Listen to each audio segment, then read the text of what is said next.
सबसे पहले परम आराध्य परम पूज्य गुरु महाराज साहब, आपके चरणों में हमारा प्रणाम है। पूज्य गुरु माँ, आपके भी चरणों में हमारा प्रणाम है। इस दिव्य चेतना सत्संग के उपदेशक श्री रणधीर सिंह जी, सभा में उपस्थित परम पूज्य गुरुदेव के प्यारे भक्तगण, आप सभी को हमारा यथा योग्य नमन है, प्रेम है। ये जो सभा है वो पूज्य गुरुदेव की सभा है और उनके उपस्थिति का अभी हमने पूर्ण एहसास भी किया। ध्यान के समय में जो शांति बनी हुई थी, जो अवस्था बनी हुई थी, वो अवस्था इस बात को बताती है कि इस सभा में उनकी पूर्ण उपस्थिति है।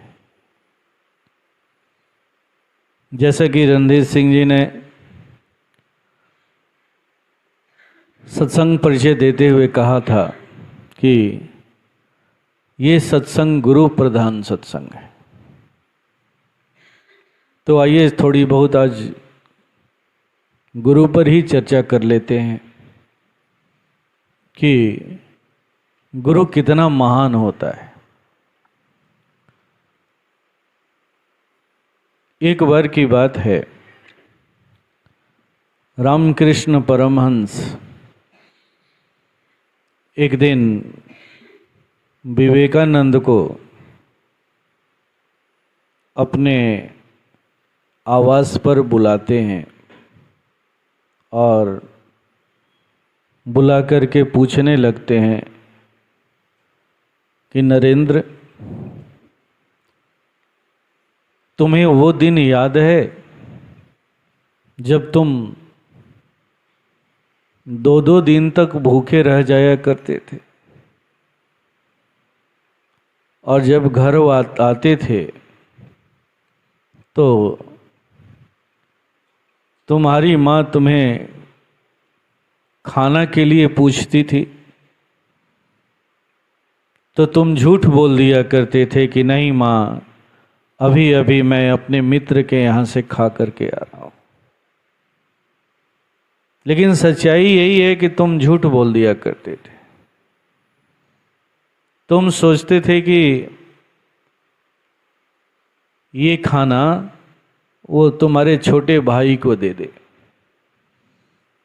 ताकि ये छोटे भाई को कभी इसका एहसास ना हो सके कि भूख की व्याकुलता क्या होती है, भूख का दर्द क्या होता है, भूख की तड़प क्या होती। इसीलिए तुम अक्सर इस बात को कह दिया करते थे कि नहीं माँ, मैं अभी अभी अपने किसी मित्र के यहाँ से खा करके आ रहा हूँ, इस भोजन को छोटे भाई को खिला दो। और फिर तुम, मैं जिस मंदिर में रहा करता था उस मंदिर में चले आते थे और जैसे ही मेरी नज़र तुम्हारे ऊपर पड़ती थी तो मैं समझ जाता था कि तू भूखा है, अंदर ही अंदर भूख से व्याकुल है।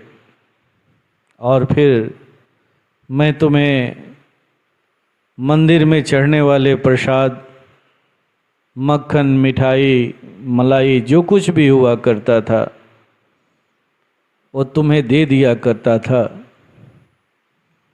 और तुम बड़ी चाव के साथ उसे खा करके तृप्त हो जाया करते थे।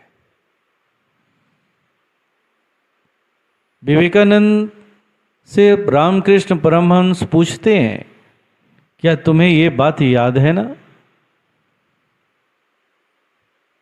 विवेकानंद अपने गुरुजी को देख करके इस बात को स्वीकार करते हैं और मंद मंद मुस्कुराने लगते हैं। हाँ गुरुजी, मुझे वो दिन याद है।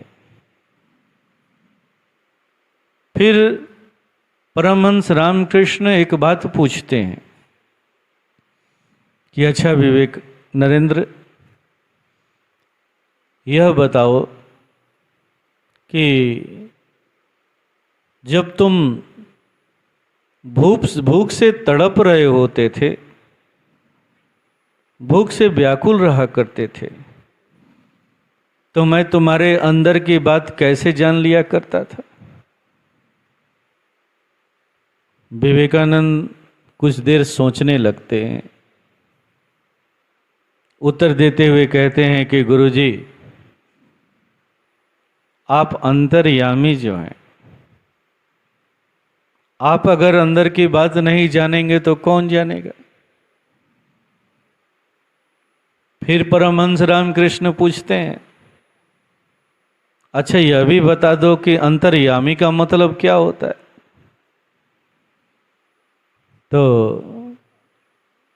विवेकानंद कहते हैं कि अंतर्यामी का मतलब होता है जो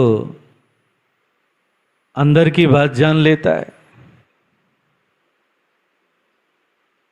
तो रामकृष्ण परमहंस ने पूछा, इसका मतलब है कि मैं तुम्हारे अंदर रहता हूं? विवेकानंद स्वीकार करते हैं कि हाँ गुरुजी, आप हमारे अंदर रहते हैं, आपका स्थान हमारे हृदय में है। तब परमहंस रामकृष्ण कहते हैं कि हाँ यही सत्य है। दरअसल ये प्रसंग उस समय का है जब अंत के दिनों में परमहंस रामकृष्ण को गले का कैंसर हो गया था। जब भी वो खाना खाने का प्रयास करते तो उन्हें खांसी होने लगती, खाना खा नहीं पाते थे। और उनके दुख को देख करके विवेकानंद बड़ा ही चिंतित रहते थे कि आखिर ये मेरे गुरुजी को हो क्या गया। और गुरुजी ने विवेकानंद के मनोभाव को ताड़ लिया और इसी बात को समझाने के लिए वो इस तरह से घुमा फिरा करके प्रश्न कर रहे थे। और जब विवेकानंद ने इस बात को स्वीकार कर लिया कि हाँ गुरुजी, आपका स्थान हमारे हृदय में है, आप हमारे अंदर में रहते,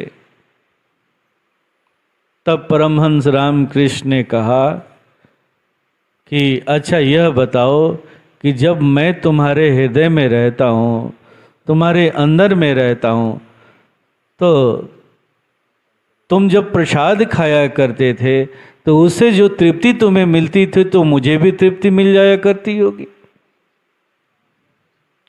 अब विवेकानंद कुछ देर सोचने लगते हैं कि आखिर गुरुजी, आखिर हमसे चाहते क्या हैं, क्या कहवाना चाहते हैं, क्या स्वीकार कराना चाहते हैं। फिर थोड़ी देर के बाद विवेकानंद कहते हैं कि हाँ गुरुजी, जब आप मेरे अंदर रहते हैं तो निश्चित है कि जब मुझे तृप्ति होती होगी तो आपको भी तृप्ति होगी।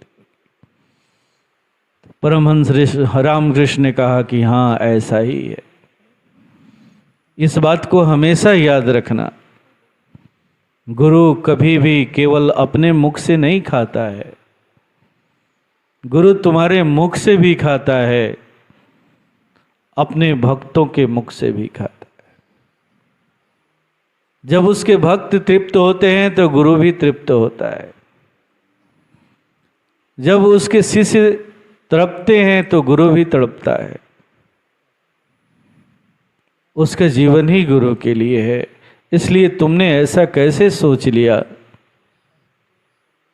कि मैं तुम्हारे मुख से नहीं खा सकता, केवल अपने मुख से ही खाता हूं। अब विवेकानंद और भावुक हो जाते। फिर रामकृष्ण परमहंस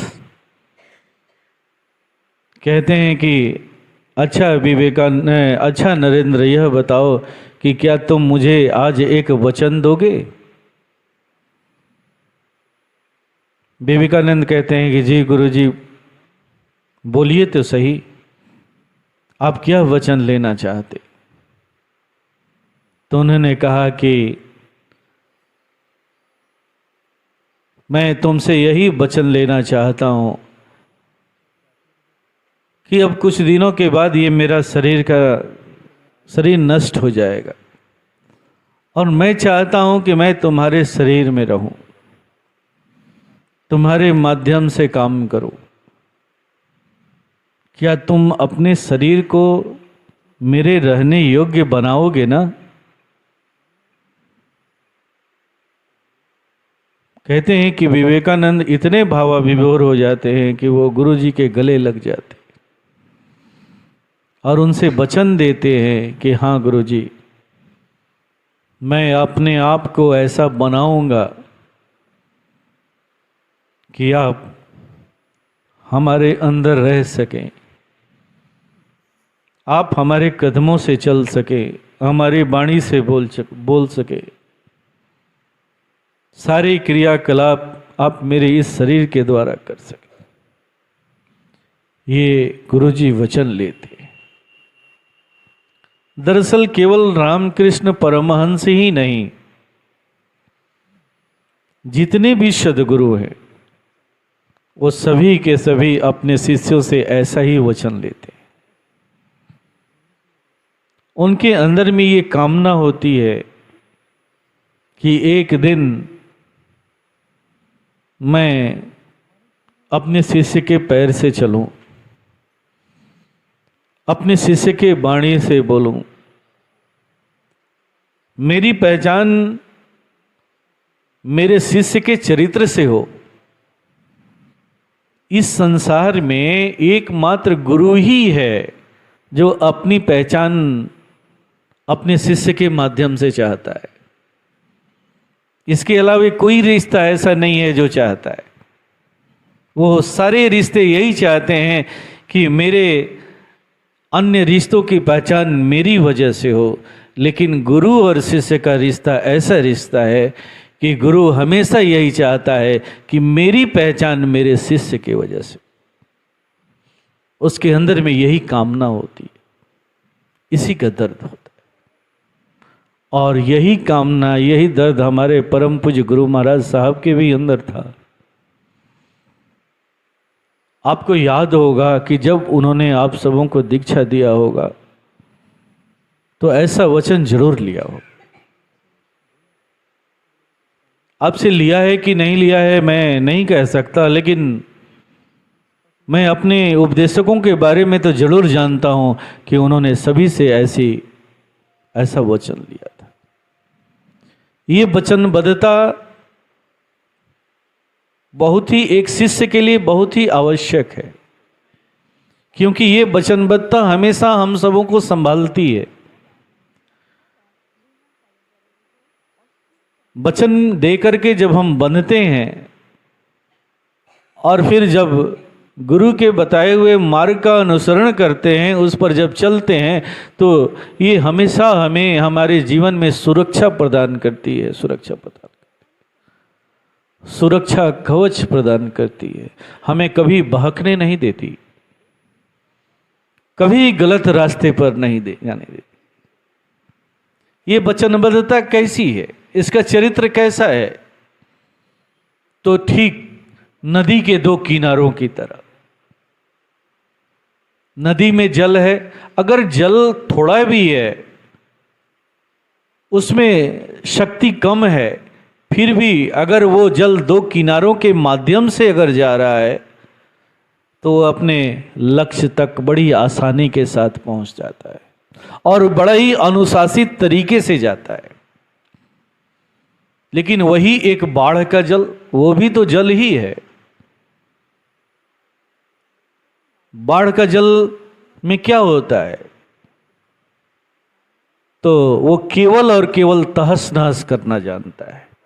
उसमें शक्ति तो है, क्षमता तो है, ऊर्जा तो है, लेकिन वो ऊर्जा किसी काम की नहीं है।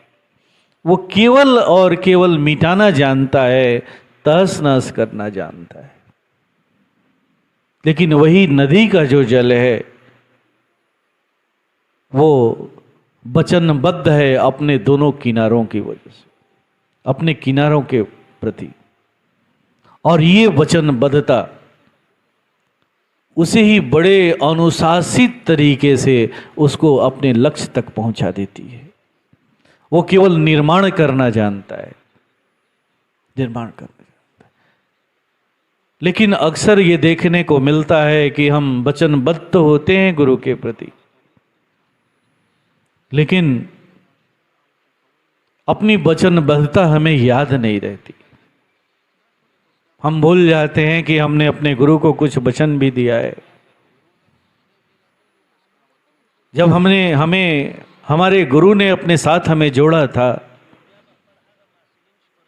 तो हमने एक वचन दिया था कि हाँ, आपने जो प्रविधि दी है, जो क्रिया दी है, उसका हम पालन करेंगे, उसका अनुसरण करेंगे, उस पर चलेंगे। और जब तक हम उसका पालन नहीं करेंगे अनुशासित तरीके से, तब तक हमारे जीवन में परिवर्तन कैसे घटित होगा?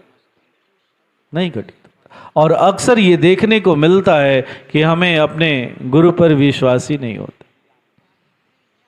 ये आपके साथ ही नहीं है, ये विवेकानंद में भी देखने को मिला, ये विवेकानंद में भी देखने को मिला, ये नारद में भी देखने को मिला।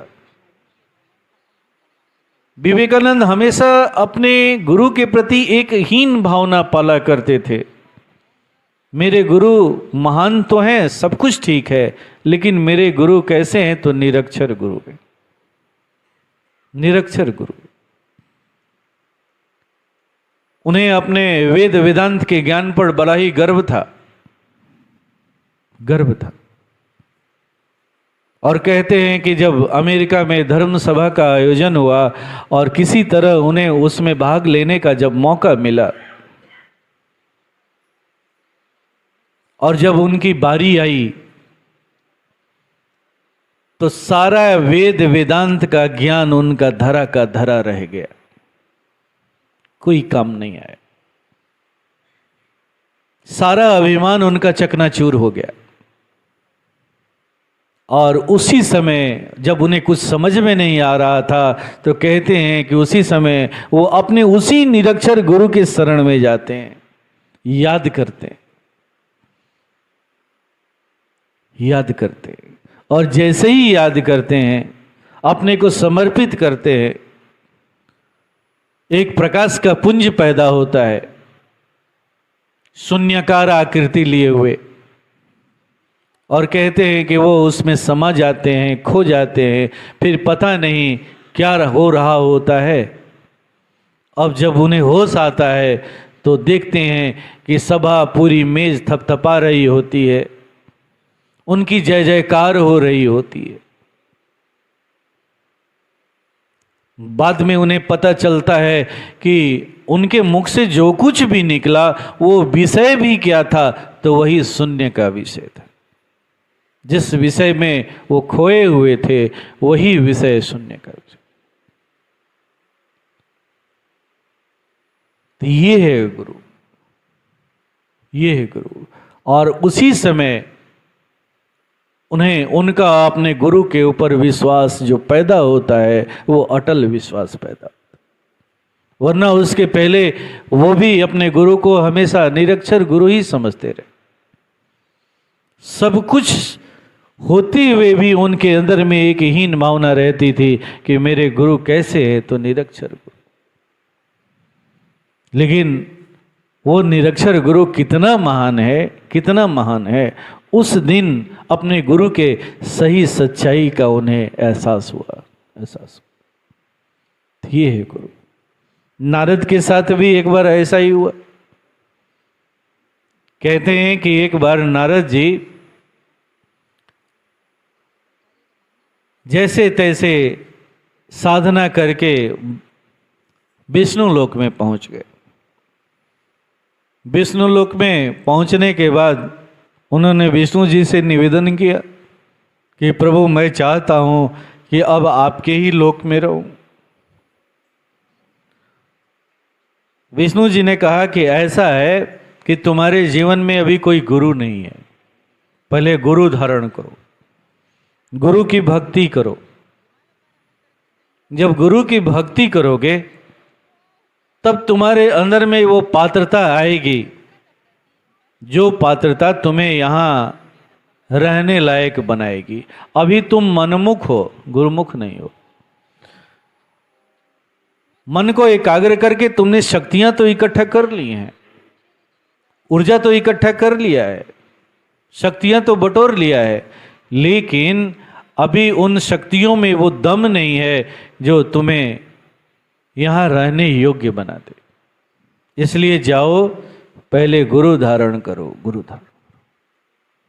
अभी तुम मनमुख हो, गुरुमुख नहीं हो पाए। कहते हैं कि नारद जी ने कहा कि ऐसा है कि तब आप ही मुझे शिष्य के रूप में वर्ण कर लीजिए, आप ही मेरा गुरु बन जाइए।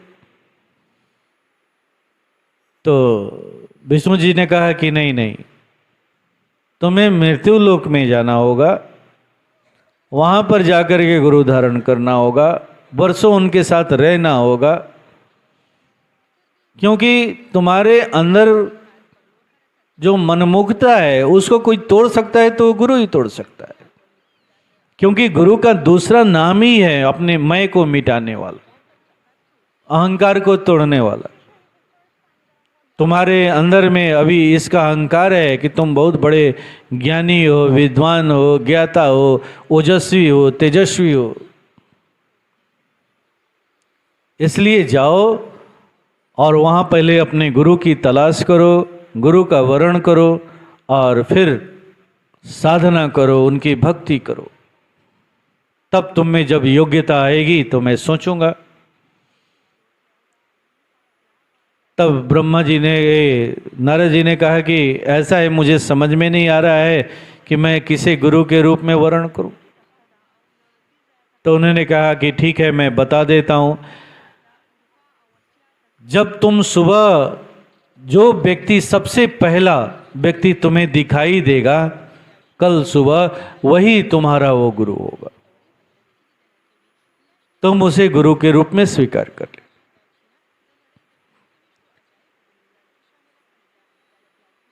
नारद जी ने बात स्वीकार कर ली और मृत्युलोक में चले आए।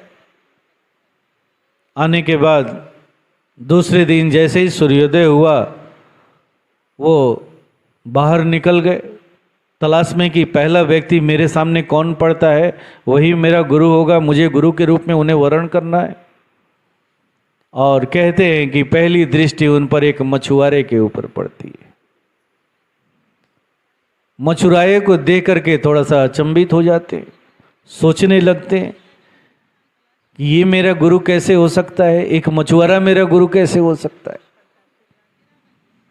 फिर भी विष्णु जी ने ऐसा कहा था तो उन्होंने वो स्वीकार कर लेते हैं और उनको गुरु के रूप में वर्ण करते हैं, उनके साथ कुछ दिन तक रहते हैं, समय देते हैं, उनसे साधना सीखते हैं, क्रिया सीखते हैं, उसका निरंतर अभ्यास करते हैं और बहुत वर्षों के बाद एक बार पुनः वो विष्णु लोक में पहुंच जाते हैं। और फिर यही प्रस्ताव रखते हैं कि अब तो मैं उस योग्य हो गया हूं, गुरु भी वर्ण कर लिया हूं, क्या आप मुझे अपने विष्णु लोक में जगह नहीं देंगे? तो विष्णु जी ने हंसते हुए कहा कि अच्छा यह बताओ कि तुम्हारे गुरु कौन है? तो उन्होंने कहा कि क्या कहें, हमारे जो गुरु जी हैं ना, वो मछुआरा है। जैसे ही उन्होंने इस बात को कहा, कहते हैं विष्णु जी ने इस बात को ताड़ लिया और कहा कि नहीं नहीं, अभी तुम इस योग्य नहीं हुए हो, अभी तुम्हारे मन में गुरु के प्रति हीन भावना है, या तो तुम्हारे गुरु मछुआरा है, अभी तुम इस योग्य नहीं बने हो, जाओ अभी वर्षों उनके साथ रहो, अपने मैं को मिटाओ, अभी तुम्हारा मैं पूरी तरह से मिटा नहीं है। तो ये बहुत सारी ऐसी कथाएं धर्मशास्त्रों में पड़ी हुई हैं जो हमें इस बात का ज्ञान देती हैं, इशारा देती है कि गुरु का हमारे जीवन में क्या महत्व है। और अक्सर हम कहीं ना कहीं अपने गुरु के लेकर हमें भरोसा नहीं होता है, कहीं ना कोई संदेह हम पाल रहे होते हैं, और वो संदेह ही हमें आगे नहीं बढ़ने देता है, आगे नहीं बढ़ने देता। सब कुछ सही कर रहे हैं, सब कुछ सही चल रहे हैं, लेकिन हम आगे नहीं बढ़ पा रहे। उसका एक ही वजह है, वह है अपने गुरु पर पूर्ण विश्वास करना।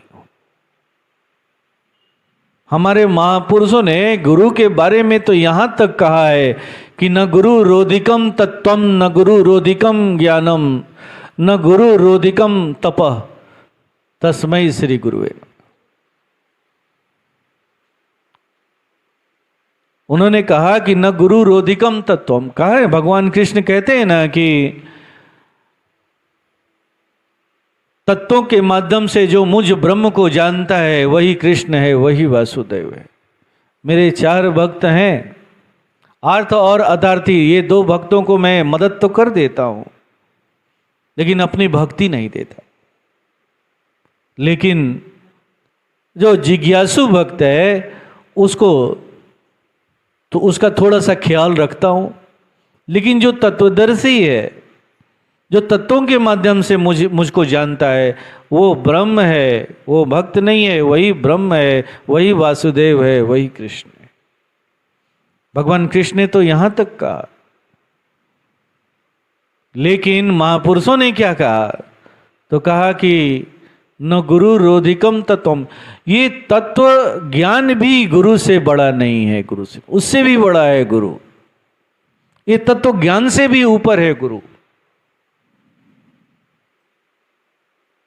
अगर गुरु को जानना, तत्वों को जानना चाहते हो तो गुरु को जान लो, गुरु को पढ़ लो, समस्त तत्वों का ज्ञान तुम्हें हो जाएगा।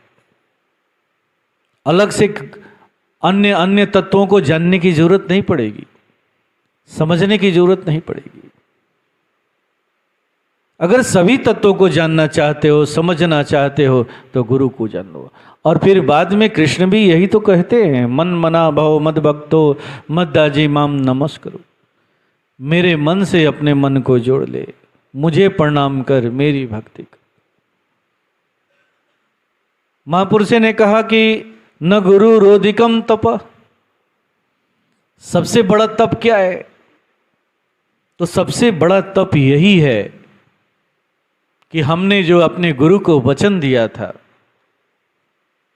उस वचन को हमेशा याद रखना। हम याद ही नहीं रख पाते हैं, भूल जाते हैं। हमने एक गुरु भी वर्ण किया है, उस गुरु को हमने कुछ वचन भी दिया है, हमने गुरु धारण किया है और उन्हें कुछ वचन भी दिया है। इस वचन को केवल हम अगर याद रखें तो भी हमारे रास्ते कभी भी गलत दिशा में नहीं जा सकते, नहीं जा सकते। कहा ना, वो उदाहरण दिया ना कि ये वचनबद्धता कैसा है, तो नदी के 2 किनारों की तरह है, जो कभी भी नदी के जल को अनुशासनहीन नहीं बनने देता, वो अनुशासन में रखता है। और एक थोड़ा सा भी जल, थोड़ी सी भी जल की ऊर्जा अगर है तो वो अपने गंतव्य को पहुंच जाती है, अपने लक्ष्य को पहुंच जाती है। तीसरी बात महापुरुषों ने क्या कहा? तो न गुरु रोधिकम ज्ञानम, अगर ज्ञान का कोई प्रतिमूर्ति है तो वो गुरु ही है।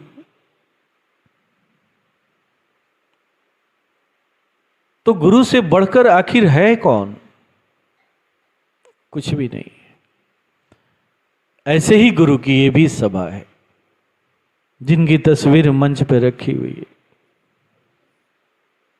ऐसे ही गुरु की सभा है। ये सत्संग ऐसे ही गुरु का सत्संग है।